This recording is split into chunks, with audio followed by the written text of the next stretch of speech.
Çox önəmli bir məqama toxunur Şah İsmayıl. Yəni təsəvvür edin, Sultan Yavuz Səlim Şah İsmayıla 4 dənə məktub yazırdı arabada. Müharibə elə bir İstanbuldan çıxandan başlayır məktubları göndərməyə. Qabağıma çıx, səni elə edəcəm, səni belə edəcəm, sən elə eləmisən, belə eləmisən, nə bilim, sən beləsən, sən eləsən. Şah İsmayıl təhqir edir, müharibəyə təhrik edir. 3 məktubundan sonra Şah İsmayıl ona bir cavab məktubu yazır. Həmin o cavab məktubunda Şah İsmayıl, bu günləri mən çox təəssüf edirəm, Şah İsmayılın o qədər haqqına girirlər. Valla, yəni çox heyf.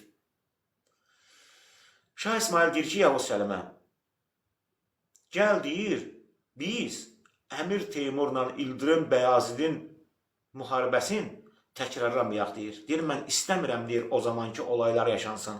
Yəni Şah İsmayıl burada türklüyə vurğu eləyir.